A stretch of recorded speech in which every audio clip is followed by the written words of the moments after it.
Denise Caro was 33 years old when her boyfriend's phone lit up on the kitchen counter with a voicemail she was never meant to see. 3 years together, talk of moving in, a birthday dinner she was planning for his mother, down to the centerpieces. Then the transcript loaded. His mother's voice, calm and certain. "You could do better, baby. Renata already asked about you twice.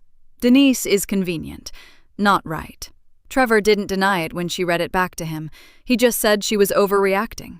What he didn't know was that Denise had spent 3 years reading fine print for a living, finding the sentence everyone else skimmed past, the number that didn't add up. He expected tears. He expected begging. Instead, Denise walked to the closet and pulled down a suitcase, folding with a precision that made him go completely still. Trevor had no idea this wasn't the end of something. It was the first move. Before we go any further, I wrote a book for anyone whose trust has been broken by a cheating partner, a betrayal from someone close, or a wound that's still healing. If that's you, it's here. I'll put the link below this video. The guest list had 12 names on it.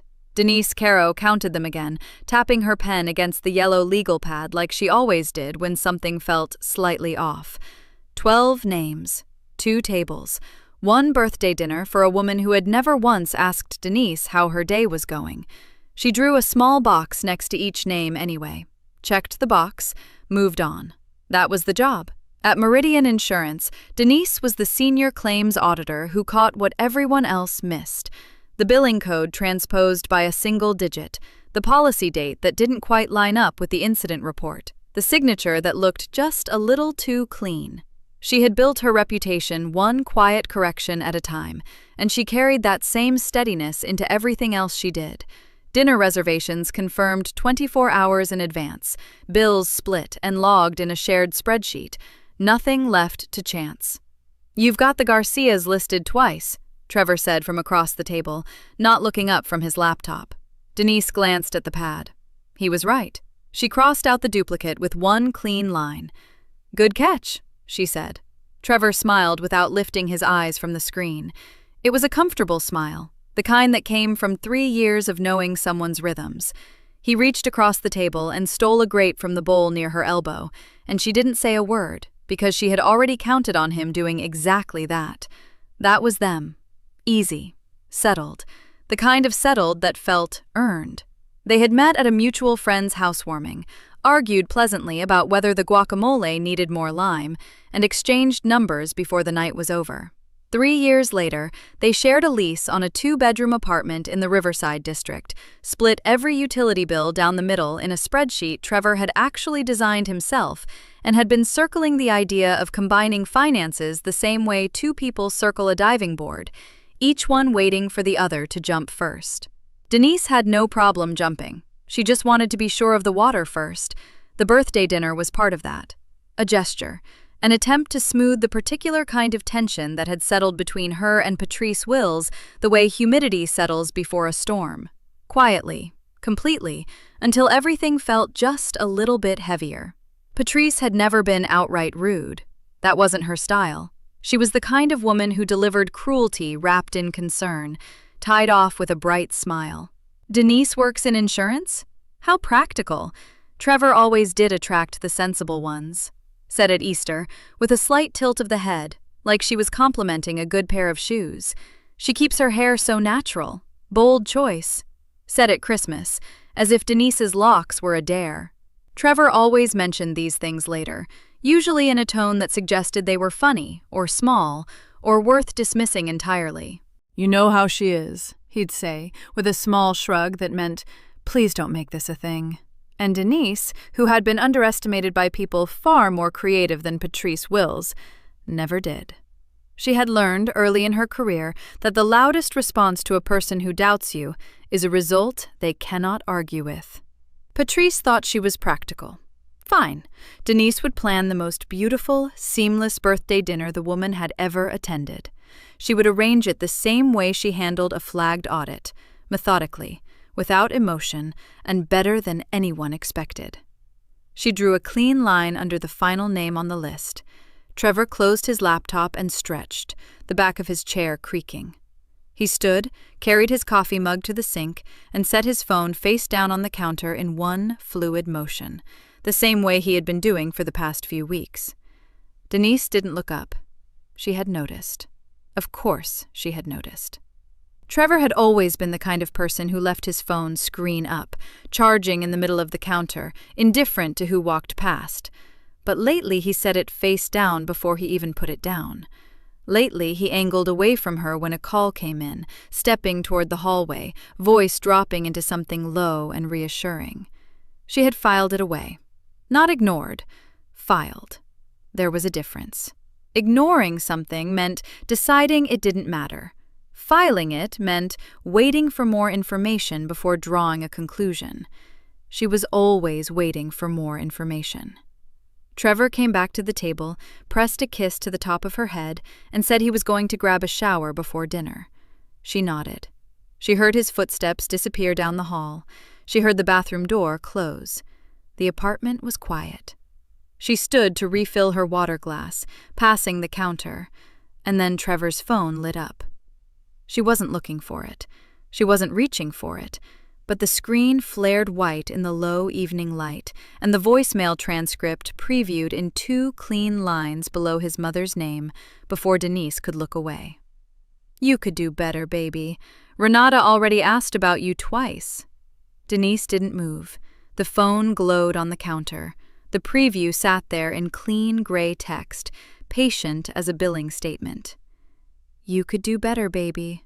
Renata already asked about you twice." Her water glass was still in her hand. She set it down carefully, without sound, the way she set down a flagged file before she opened it. She picked up the phone. She wasn't proud of it, but she picked it up. The voicemail transcript was fully visible. Trevor's notifications had no lock. The whole message was right there, expanded and time-stamped, as clear as anything she had ever read across a conference table. "You could do better, baby. Renata already asked about you twice. I told her you were... well, you know how I feel. Denise is convenient, baby. She's not right for you. You deserve a woman who opens doors, not one who just holds things together. Call me back." Denise read it once. Then she read it again. Not because she had missed anything. She hadn't missed a single word. She read it again because she was an auditor, and auditors confirmed before they concluded. The timestamp was 4 days ago. Thursday. She had made Trevor dinner on Thursday. She had laughed with him on Thursday. She had fallen asleep next to him on Thursday night, completely unaware that somewhere across town his mother was leaving a voicemail describing her as convenient, the way you describe a parking spot or a pharmacy that stays open late. The shower cut off down the hall. She set the phone back on the counter, face up this time. She stood where she was. She heard the bathroom door open, his footsteps on the hard wood. Then Trevor came around the corner into the kitchen, hair damp, towel around his shoulders, and he saw her face first before he saw the phone. Then he saw the phone. Something moved behind his eyes. Not surprise. Not quite. It was the look of a man who had been waiting for a particular piece of mail and had finally heard it drop through the slot. Resignation, dressed up as innocence. "Hey," he said. 4 days ago, Denise said. He looked at the counter. He looked back at her. He didn't ask what she meant. She picked up the phone and read it to him. All of it. Every word. Her voice was level. She read it the way she read policy language at work, clearly, without performance, so that no one in the room could claim they hadn't understood. Convenient, not right. When she finished, she set the phone down again. Trevor ran a hand across the back of his neck. "Denise, don't," she said. "Don't start with my name. She's just... that's how she talks." He leaned against the counter, arms crossing, the way they did when he was about to explain something he didn't actually want to explain. "She's opinionated. You know that already. That doesn't mean She named someone." He went quiet. "She named a specific person from your office." Denise kept her voice flat, factual. "She said Renata asked about you twice. She said you deserve better." She paused. And you've heard her say things like this before. It wasn't a question. His face answered it anyway, the slight tightening around his eyes, the way he didn't say no. You're overreacting, he said instead. There it was. Denise had heard "you're overreacting" 100 times in her life. From supervisors who didn't think she'd actually find the discrepancy. From colleagues who assumed her notes were overcautious. From people who had mistaken her steadiness for flexibility, her patience for permission. She looked at him for a long moment. He looked back at her, and she could see him deciding that the silence was a good sign. That quiet meant she was softening, that she would fold the way she always had, tuck the thing away, and get back to the guest list with 12 names on it. Say something, he said. His voice had an edge of impatience now, like she was the one being difficult. She didn't say anything. She walked to the bedroom. The closet was on her side. It always had been, a small joke between them since move-in day. She reached up to the top shelf, both hands, and pulled down the large suitcase. It landed on the bed with a flat, final sound. She unzipped it, laid it open. She went to her dresser and began pulling clothes out in small, even stacks. Not frantic, not shaking. The same hands that organized 12-name guest lists and flagged 100-page audits.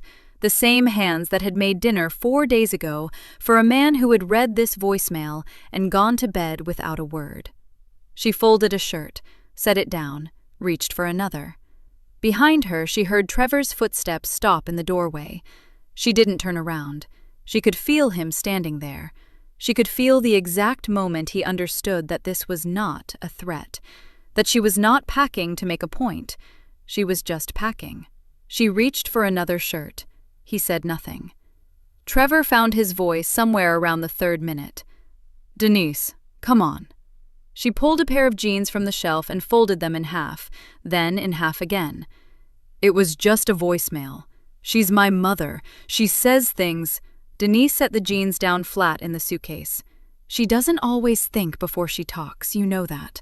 That doesn't mean anything is actually happening. She went to the bathroom, came back with her toiletry bag, set it in the corner of the case. Trevor shifted in the doorway. She heard him exhale, long and unsteady. I just don't think you need to. I mean, where are you even going to go? She opened her underwear drawer. Denise, talk to me. She didn't. There was nothing to say that the suitcase wasn't already saying for her. She had been talking to him for 3 years. She had made dinner on Thursday. She had spent a Sunday afternoon writing down 12 names on a guest list for a woman who had called her convenient 4 days ago, and apparently thought that was a fine thing to say to her son about the woman he shared a life with. She was done talking. Her phone buzzed on the nightstand. She glanced at the screen. Yolanda. She picked it up and answered. Hey. Yolanda's voice was bright, moving fast the way it always did. Okay, so I need to know if we're doing assigned seating for this dinner because I cannot be next to Patricia from Trevor's cousin's side again. That woman does not stop talking about her renovation. Yo, Denise said. A pause. Short, but Yolanda caught it the way she always did. What happened? It wasn't a question. Denise sat down on the edge of the bed, next to the open suitcase. She looked at the folded jeans. She told Yolanda. All of it. The voicemail preview on the lock screen, the timestamp, the transcript, word for word, because she still had every line memorized. Trevor in the doorway, the suitcase. When she finished, Yolanda was quiet. That was how Denise knew it was bad. Yolanda Baptiste was not a quiet woman. She had opinions about traffic. She had opinions about font choices on legal documents. Silence from Yolanda meant she was either very angry or very careful. And right now, Denise couldn't tell which. Yo. I'm here. Another beat. Then, slowly. Denise, I need to tell you something. Something in her voice made Denise go still. Patrice called me last month. Said she was having a small thing at her house, a Sunday, just family and a few close people, she said. Yolanda's words came out measured, like she was choosing each one. I couldn't go. I had a closing that ran long. I figured it was just… I don't know. I assumed you couldn't make it either. I thought maybe you had told her it was fine to include me. A pause. You never mentioned it, so I let it go. I didn't want to bring up something I thought you already knew about. Denise didn't move. You didn't know, Yolanda said. It wasn't a question. No, Denise said. I didn't know. The room was very quiet. Behind her, she heard Trevor shift his weight in the doorway. She turned and looked at him. His expression did something complicated. It wasn't guilt, exactly. It was the look of a man watching a door close that he had told himself would stay open. Was Renata at that gathering? Denise asked him. He didn't answer fast enough. Trevor. I wasn't there, he said. I didn't… My mom does things sometimes. I can't control… Was Renata there? The silence was its own answer. Denise stood up. She turned back to the suitcase. She thought about the dinner she had been planning. 12 names, seating arrangements, the restaurant deposit she had already put on her card. Weeks of effort, handed freely, toward a woman who had been running a separate operation the entire time, gathering people, seating introductions, arranging the same table she was planning from the outside in. Yolanda, she said. I'll call you back. Denise. I'm fine. I'll call you back. She ended the call. She set the phone down. She zipped the suitcase, one long pull, clean and final, the zipper running from corner to corner without stopping. She lifted it off the bed. Denise, wait! Trevor stepped into the room now, finally, like the closing zipper had broken something loose in him. Just… wait. We can talk about this. You don't have to leave tonight. She looked at him, steady. No tears, no heat. I'm not staying tonight, she said. She carried the suitcase to the front door. She set it upright and pulled out her phone and scrolled to a name in her contacts. Isaiah answered on the second ring. Hey, she said. Her voice was even. I need to ask a favor. Your guest room, is it open? Yeah, he said. No questions. Come down whenever. She hung up. She put on her coat. She picked up the suitcase. Trevor was still standing in the hallway behind her, watching her the way you watch something you assumed was permanent reveal that it was never permanent at all. She opened the front door. She walked out. The guest room was small, clean, but small. A bed with a gray quilt, a window that faced the alley, a wooden nightstand with a lamp that gave off warm yellow light. Denise had slept better than she expected. She was sitting up against the headboard now, legs crossed, laptop open, phone in her hand. The morning light came through the blinds in thin lines across the quilt. She could hear Isaiah in the kitchen, the low hiss of the coffee maker, a cabinet opening and closing. He hadn't asked her anything when she knocked on his door the night before, just looked at her suitcase, nodded, and showed her the room.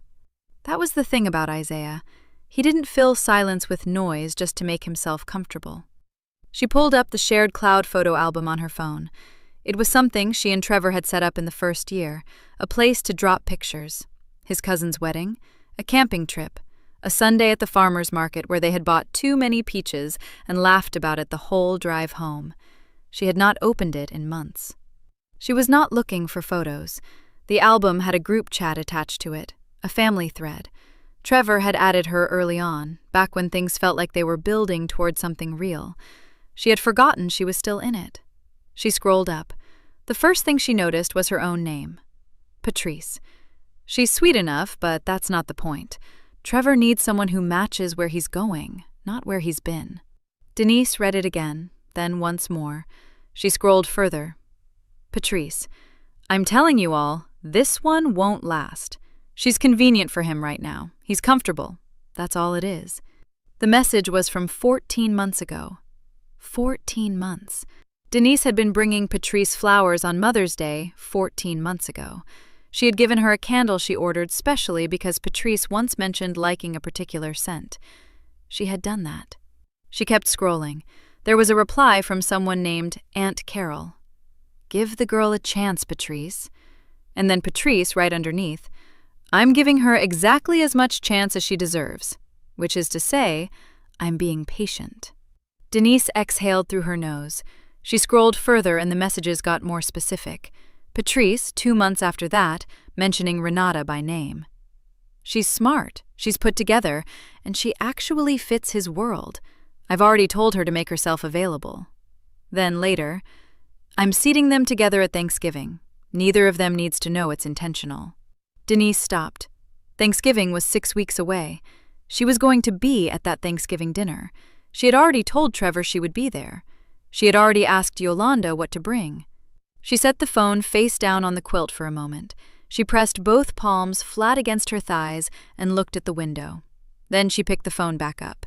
She scrolled to an older thread, much older, something that had come up in the chat as a reference, a message Patrice had sent to what looked like a sister or close cousin. "You know how it was with Raymond. I will not watch my son repeat that. I refuse." Denise did not know who Raymond was, but she had been doing this job long enough to know how to follow a thread. 3 messages down, the same cousin wrote back, "Patrice, what happened with you and Raymond was not Trevor's fault, and Denise is not whoever she was. And Patrice, she left me for someone polished and I looked like a fool in front of everyone I knew. I know what that looks like from the outside. I know what people say." Denise read it twice. There it was. Not cruelty for its own sake. Something older than that. Something that had curdled over years in the dark. Patrice's husband had left her for someone she considered more refined, more impressive, and Patrice had never once let it become a wound she healed. She had turned it into a blueprint. She had rebuilt her entire understanding of worth around it, and then she had aimed it, carefully, deliberately, at the woman her son had chosen to love. Denise heard footsteps in the hallway. Isaiah appeared in the doorway holding 2 mugs. He raised one slightly in her direction. She nodded. He came in and set it on the nightstand, then leaned against the door frame with his own, unhurried. "You find something?" he asked. "I found a lot of things." She looked at the phone. "She's been telling the whole family I wouldn't last. For over a year. She's been planning to put Renata at the same table as Trevor at Thanksgiving."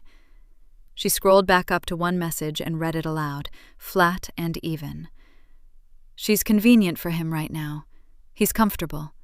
That's all it is." Isaiah was quiet for a moment. He took a sip of his coffee. "A year," he said. "At least." She opened her screenshots folder. She started at the top of the chat and worked her way down, methodically, the way she would with a case file. Screenshot, scroll, screenshot. Every message with a date and Patrice's name attached to it. When she was done, she closed the album. She looked at Isaiah. "This isn't about one voicemail," she said. "She's been running this thing for over a year. This was never an accident." The kitchen table was small enough that her laptop and her coffee mug took up most of it. Denise didn't mind. She had worked in tighter spaces. It was early afternoon now. Isaiah had gone out to a job site around 10, told her to help herself to whatever was in the fridge, and left without making it a moment. She appreciated that more than she could have explained. She opened her laptop. She was not a woman who left loose ends, never had been. It was the same thing that made her good at her job. The ability to sit with a pile of documents and find the one number that didn't belong, the one signature that came 3 days after it should have. Patterns, gaps, the thing that almost looked right but didn't. She had spent 3 years building a life with Trevor Wills. That life had paperwork. She started where she always started, the beginning. The car loan came up on the second search. She stared at the screen. 2 years ago, Trevor had needed a vehicle. His credit score at the time wasn't where it needed to be to get a good rate on his own. Denise had co-signed. Her name, her credit history, her signature at the bottom of the page. They had agreed, both of them, out loud at the kitchen table of the apartment she had furnished, that he would refinance it into his name alone once his credit improved. He had never done it. She clicked through the lender's portal. Her login still worked. She pulled up the account summary. Current balance, payment history, account holder information. Her name was still listed, right beside his, clean as the day she'd signed. She leaned back in the chair. She thought about that day at the dealership, how Trevor had thanked her on the way home, said it meant a lot, said he'd handle the refinance within the year. She had believed him without question because that was the kind of woman she was, the practical one, the one who helped and trusted and assumed good faith. She kept going. The joint savings account was easier to find than she expected. They had opened it in the second year, meant to be a shared vacation fund, a weekend trip to New Orleans that never happened. She had added money a few times, Trevor had added money a few times, and then both of them had seemed to forget it existed, except she still had full access. She logged in. The balance was not large, but it was there. Real money. Money she had put in with her own hands. She wrote down the number. Then she pulled up the folder on her desktop where she kept her own financial records. Old lease agreements, bank statements, the move-in documents from 3 years ago when she and Trevor had started talking seriously about their future. The apartment deposit? She found the transfer record in under a minute. One payment from her account in her name to the landlord. No joint account. No contribution from Trevor. Just her. She had not thought of it as leverage at the time. She had thought of it as being the one who showed up. She called Yolanda. Yolanda picked up on the second ring. "Tell me you're eating," Yolanda said. "I'm working." "That's what I thought." A pause. "What did you find?" Denise laid it out.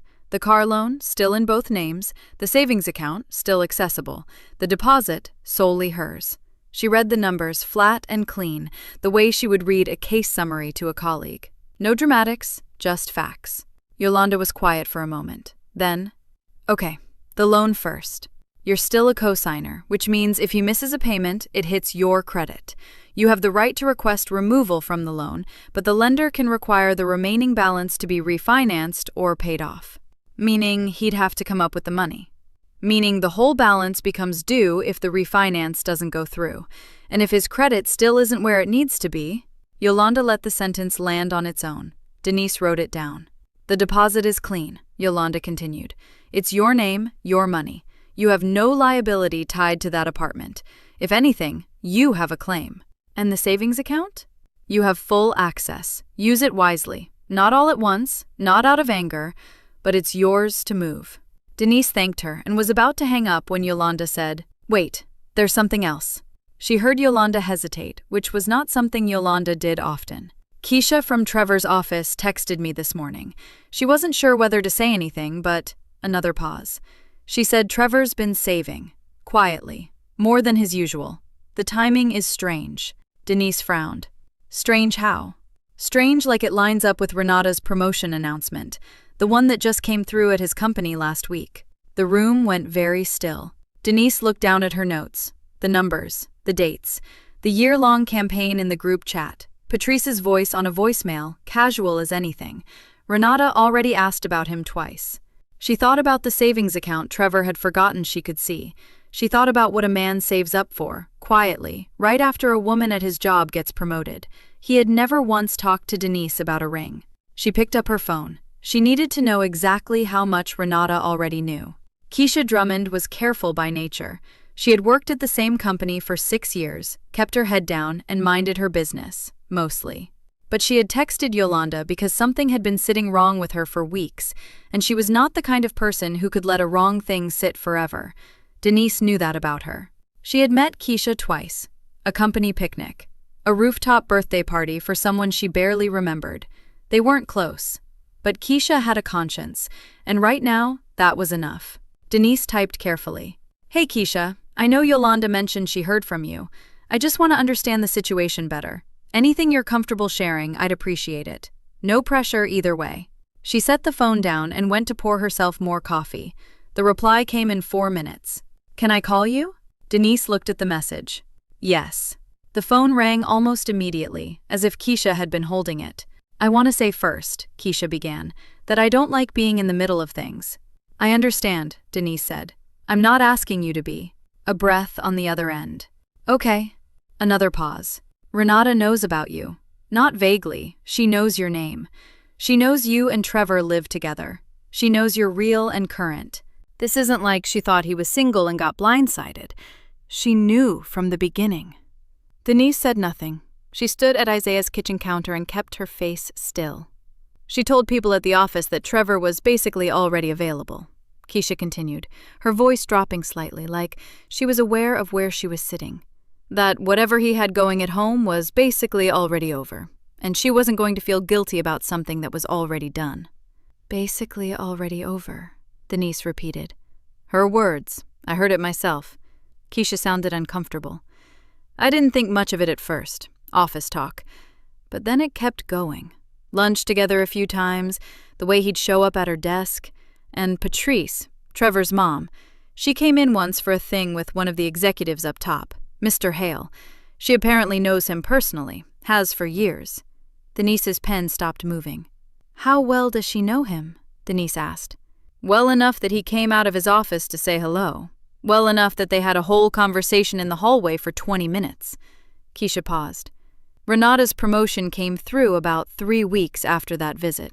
Denise wrote it down. Patrice. Hale. Renata's promotion. Timeline. I'm not saying it's connected, Keisha said carefully. I don't know that it is, but the timing. I hear you, Denise said. Thank you, Keisha. I mean that. After she hung up, she stood at the counter for a long moment.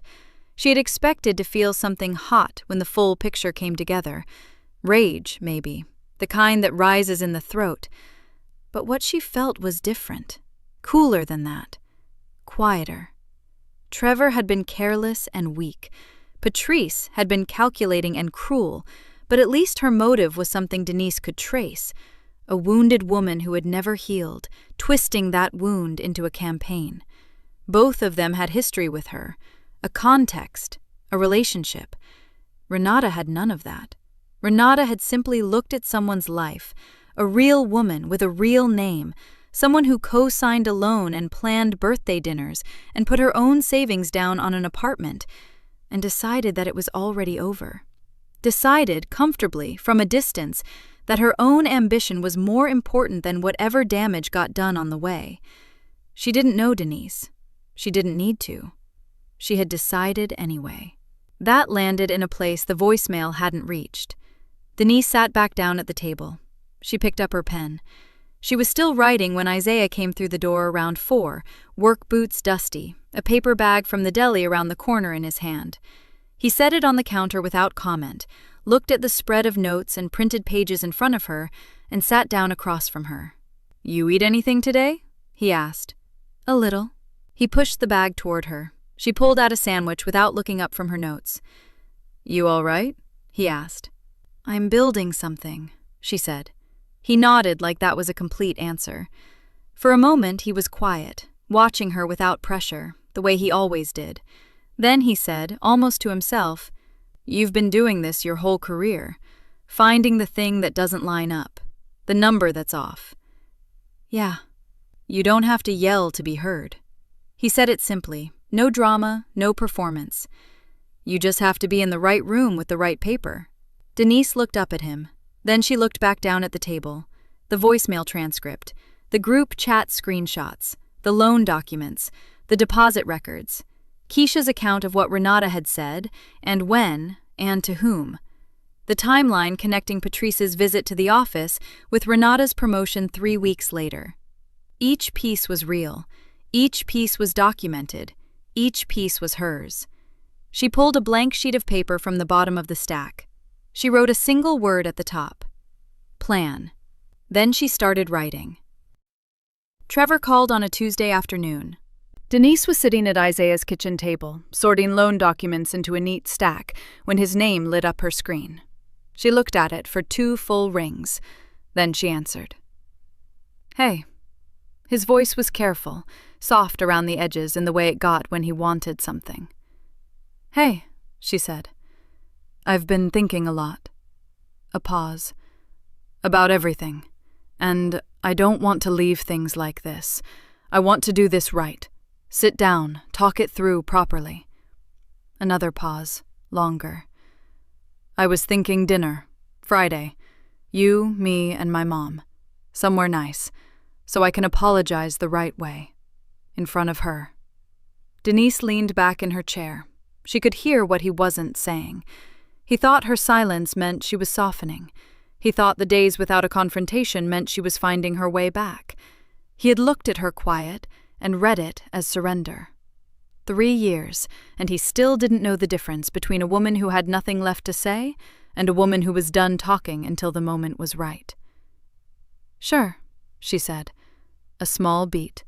He hadn't expected agreement that fast. Yeah? Friday works. Text me the restaurant.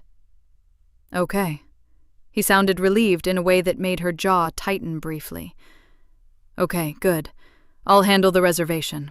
Somewhere nice, I promise. Sounds fine, Trevor.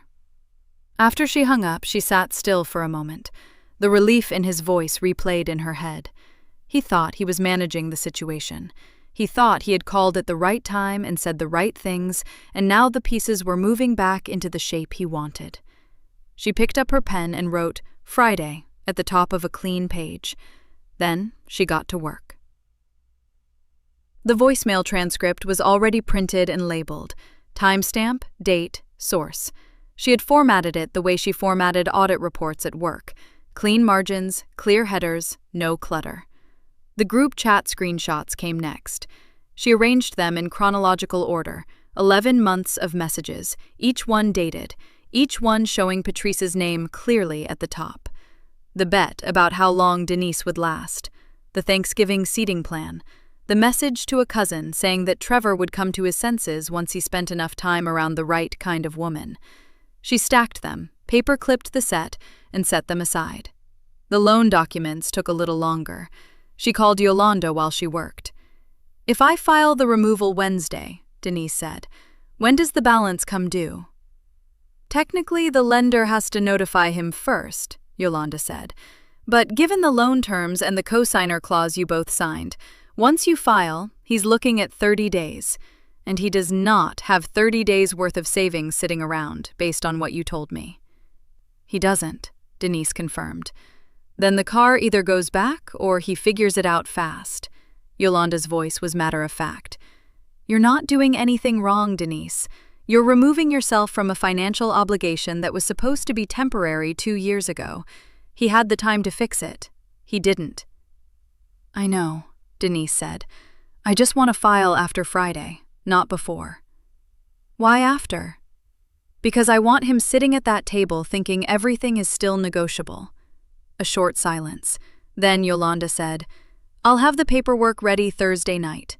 You sign, I file Saturday morning. Perfect. She set the loan documents in their own stack. Then she opened her laptop. The message to Renata took 3 drafts. The first was too long. The second had 1 sentence she crossed out because it sounded like pleading, and she refused to plead. The third was 6 sentences. She read it 4 times before she sent it. Renata, I'm Denise Caro. I think you know who I am. There is a dinner Friday evening at which several things will be discussed, including the circumstances around your recent promotion and Patrice Will's relationship with Mr. Hale. I will be raising those questions at that dinner. If you'd like the opportunity to speak to your own choices directly, rather than have them characterized by someone else, I'd suggest you attend. The address is below, 7 p.m. She hit send and closed the laptop. She wasn't angry when she wrote it. She wasn't performing calm either. It was simply the most efficient path. Renata had made a calculated choice. She understood the language of calculation. The reply came in just under 2 hours. I'll be there. 3 words. No pushback, no questions. Denise looked at the message for a moment, then set her phone face down on the table. Thursday night, she laid everything out. Isaiah had cleared the kitchen table without being asked, moving his work folders to the side counter to make room. She arranged the stacks in order: voicemail transcript, group chat screenshots, loan documents, and her own handwritten notes on the Patrice Hale Renata timeline. Each stack was labeled. Each page was numbered. She stood back and looked at it. Then she called Yolanda. You have everything? Yolanda asked. Everything, Denise said. And they'll all be there? Trevor, Patrice, Renata? Denise looked at the table. at the clean stacks of paper that told the whole story, document by document, in order. "All 3, she said. 7 o'clock tomorrow." The restaurant Trevor picked was the kind of place designed to feel important. Dark wood paneling, low lighting, cloth napkins folded into neat triangles. The kind of place where people came to celebrate things, or to soften bad news with good presentation. Denise arrived at 6:55. She wore a deep green dress she had bought for herself 2 Christmases ago and rarely had occasion to use. Her hair was out, natural, full. She carried a slim leather folder under one arm, the kind she used for client presentations at work. She had not dressed for Trevor. She had not dressed for Patrice. She had dressed the way she dressed when she walked into a room and needed to be the most prepared person in it. The hostess led her to a round table near the back. Trevor was already there, his tie a little too tight, his smile a little too ready. Patrice sat to his left, pearl earrings, ivory blazer, the posture of a woman who had rehearsed her own performance just as carefully. And across from Trevor, seated quietly, was Renata Fields. Denise had never seen her in person before. Renata was younger than she expected, composed the way people were composed when they were working very hard not to look nervous. "Denise," Trevor stood, pulled out her chair. "You look great." "Thank you," she said, and sat down. "Denise, sweetheart." Patrice smiled from across the table, warm and polished as a painted surface. "I'm so glad you came. I really think tonight will be good for everyone." "I think so too," Denise said pleasantly. No one introduced Renata. Denise did not ask. They ordered. Trevor talked too much about the menu. Patrice made a comment about the bread being just like the kind from that little place in Charleston. Renata kept her eyes on her water glass. And then, after the appetizers arrived and the waiter stepped away, Trevor cleared his throat. "So," he folded his hands on the table. Denise recognized the posture. It was the one he used in work presentations. "I want to start by saying I'm sorry, Denise. Genuinely. I handled this badly. My mom expressed an opinion. The wrong opinion, I know that. And I should have shut it down right away. I didn't. That's on me." He paused. "But I think we can agree that one voicemail, taken out of context, doesn't have to be the end of 3 years." He sat back slightly, satisfied, like a man who had said the hardest part and was now waiting for the room to confirm it landed well. Patrice opened her mouth. Denise spoke first. "I appreciate that," she said. Her voice was level, unhurried. "I do. But I want to make sure everyone at this table is working from the same set of facts." She opened the leather folder. "So let's start with the voicemail." She placed her phone on the table and pressed play. Patrice's voice filled the small space between them, tinny but perfectly clear. "You could do better, baby. Renata already asked about you twice. Denise is convenient, not right." No one spoke. Denise turned the phone face down. "That was sent 14 days ago." She slid the first sheet of paper from the folder, the printed transcript, clean margins, labeled header. She set it in the center of the table. "Now, the group chat." She laid out the screenshots one by one, like cards dealt from a careful hand. She named each one as she placed it. October 9th. "Patrice tells your aunt Denise won't last through the year." She set it down. November 2nd. "Seating chart for Thanksgiving. Renata is placed next to Trevor. I'm not mentioned." Another sheet. November 18th. "Patrice tells your cousin Malcolm that Trevor will come to his senses once he spends more time around the right kind of woman." She set that one down too. That's 11 months of messages. I have all of them. The table was absolutely silent. Trevor's face had gone the color of old chalk. One of his cousins, seated 2 chairs down at the larger table they'd been folded into at Patrice's request, had stopped chewing entirely. Patrice's smile was still on her face, but it had stopped reaching her eyes about 30 seconds ago. Denise reached back into the folder. "The car loan." She slid the document across to Trevor directly. "You were supposed to refinance this 2 years ago. You didn't. I filed to remove myself as co-signer yesterday morning." She watched him look down at the paper. "The full balance is now due in your name alone. Yolanda handled the paperwork. It's already filed. Trevor's mouth opened, closed. Trevor, Patrice started.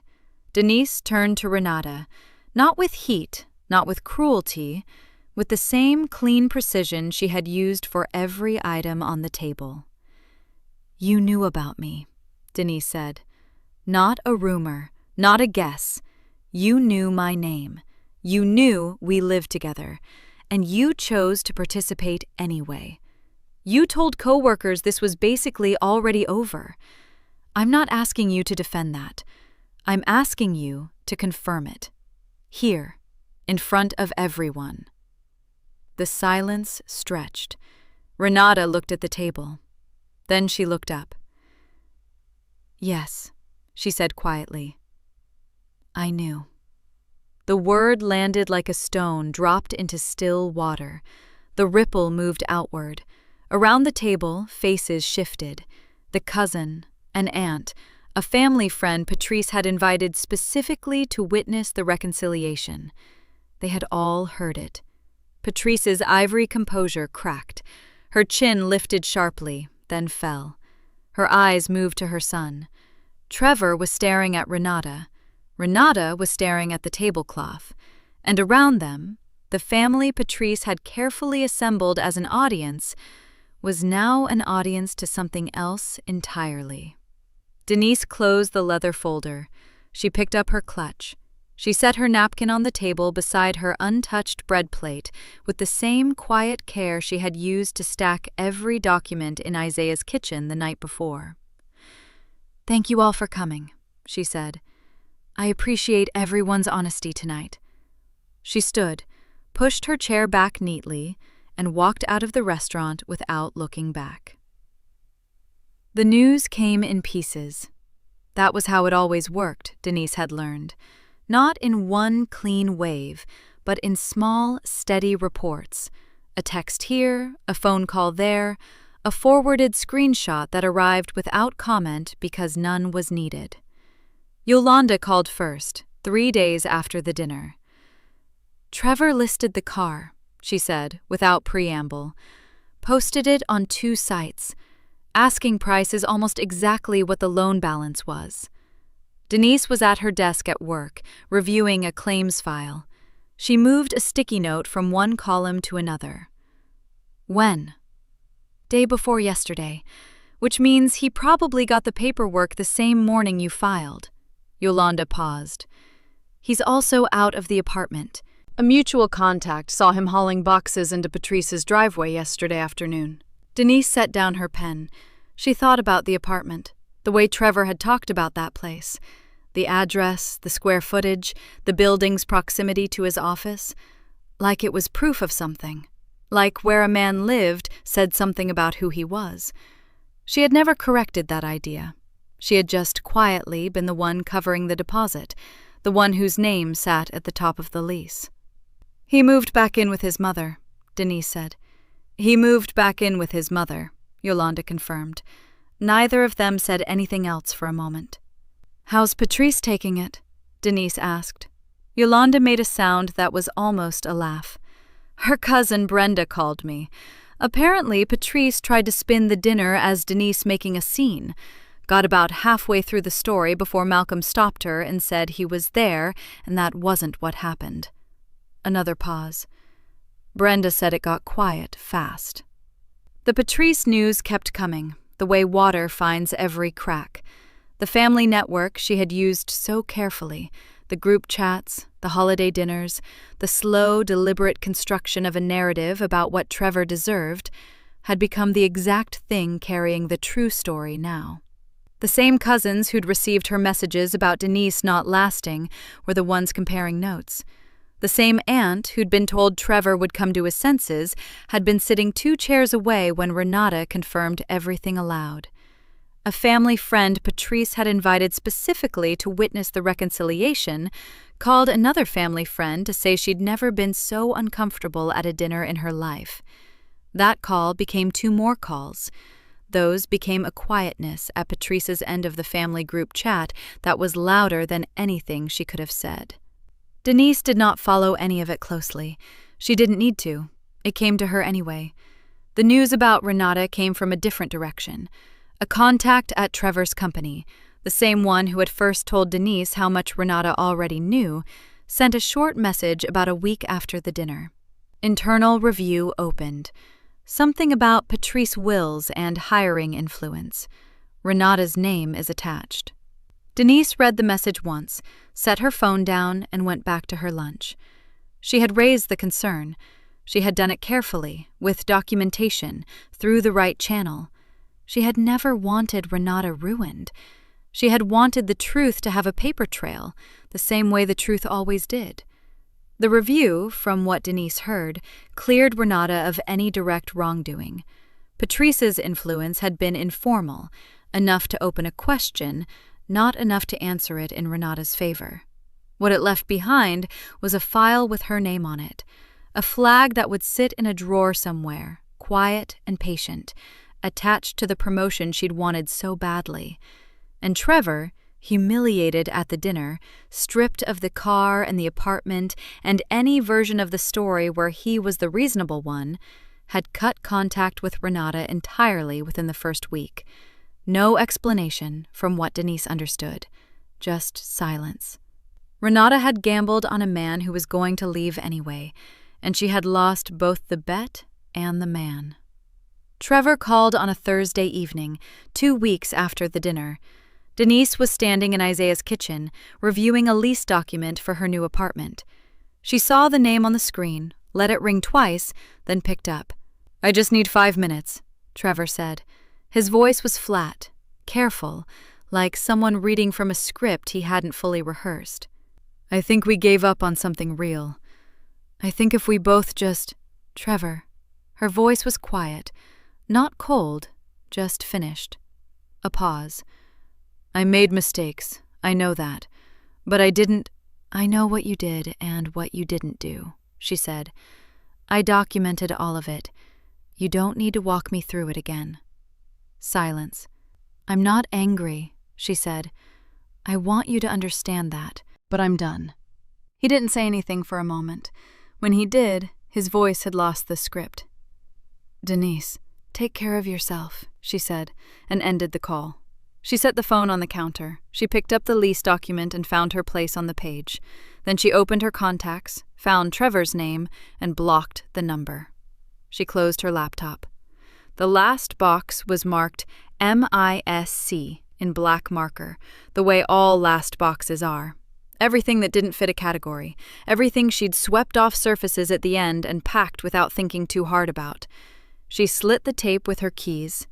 Inside, a spare phone charger, a coffee mug from a conference 3 years ago, a small framed print she'd bought at a street market and never found the right wall for, a notepad, half used, with old claim numbers penciled down the left margin in her own handwriting.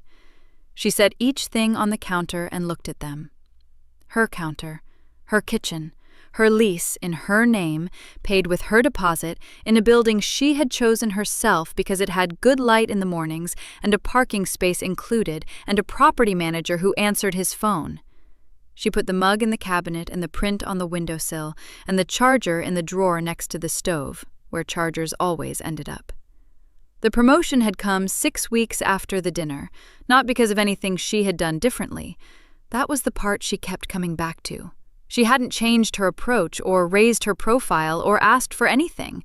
She had simply kept doing what she had always done, reading the files closely, catching what others let slide, building cases from the ground up with patience instead of speed. The same skill she had been bringing to every room for years. Her director had called her in, slid a folder across the desk, and said the company had been watching her case closure rate for the past 18 months, and the numbers made the decision easy. 18 months. Which meant they had been watching while she was still folding laundry in Trevor's apartment, still planning birthday dinners, still being described as convenient on voicemails she wasn't supposed to hear. She had shaken her director's hand, walked back to her desk, and sent Yolanda a 1-line text. It happened. Yolanda had responded with 7 exclamation points and then called her immediately anyway. Yolanda still called too much, which meant she called every few days, which was exactly the right amount.